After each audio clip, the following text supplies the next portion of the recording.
Hallelujah, praise the Lord. ஆண்டவராகிய இயேசு கிறிஸ்து நாமத்தினாலே உங்களை வாழ்த்துகிறேன். கர்த்தர் உங்களை ஆசீர்வதிப்பாராக. இன்றைய நாள் மெய்ப்பனின் சத்தம் ஒரு தேவனுடைய தாசனை குறித்து பார்க்கலாம். இவர் 100ஆம் வருஷம், கிபி 100ஆம் வருஷத்தில் பிறந்தவர். இவருடைய பெயர் ஜஸ்டின் மாற்றையர்.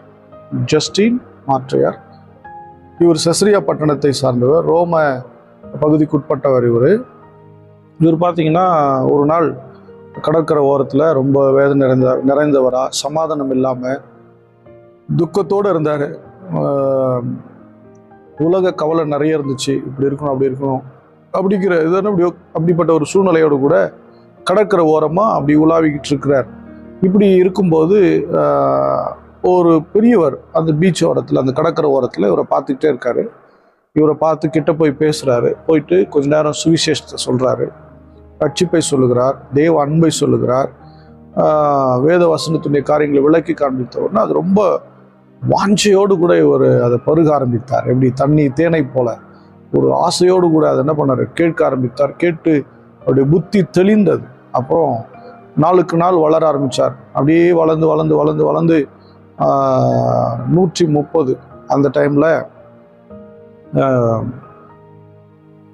அவர் ஞானஸ்தானம் பெறுகிறார். அவர் பார்த்தீங்கன்னா ஞானஸ்தானம் பெற்று கிரேக்க நாடு, கிரேக்கம், எகிப்து, இத்தாலி 3 நாடுக்கும் போயிட்டு இவர் பிரசங்கிக்க ஆரம்பித்தார். ஈஜிப்ட், இத்தாலி, கிரீக்கு 3 நாட்டிலையும் போய் பிரசங்கம் பண்ண ஆரம்பிக்கிறார். அது மட்டும் இல்லாமல் இயேசுவை போல எப்படி வாழணும் அப்படிங்கிறத ஸ்கூல்ஸ், இப்போ எப்படி பைபிள் காலேஜ் மாதிரி ஆரம்பிச்சுட்டு இது மட்டும் இல்லாமல் நிறைய தத்துவ புத்தகங்களை எழுத ஆரம்பித்தார். நிறைய எழுதினார். இதெல்லாம் பார்த்துக்கிட்டு இருந்த கிறிஸ்தவத்திற்கு எதிரான ரோம பேரரசுகள், அந்த பேரரசு என்ன பண்ணால் இவரை பிடிச்சி ஜெயிலில் போடுறான்.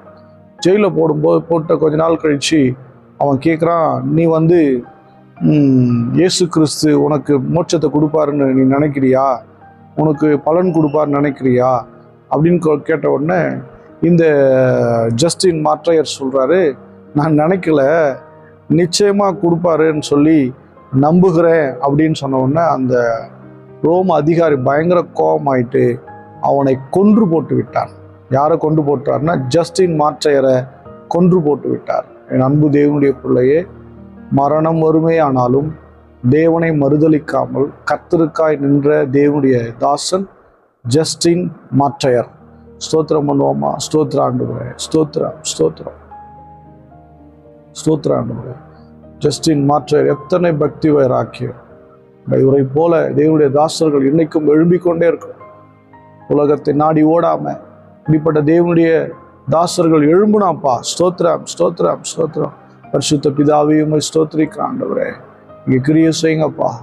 ஆண்டவரே, அந்த ஜஸ்டின் மாற்றையருடைய வம்சத்தை நினைப்பீராக.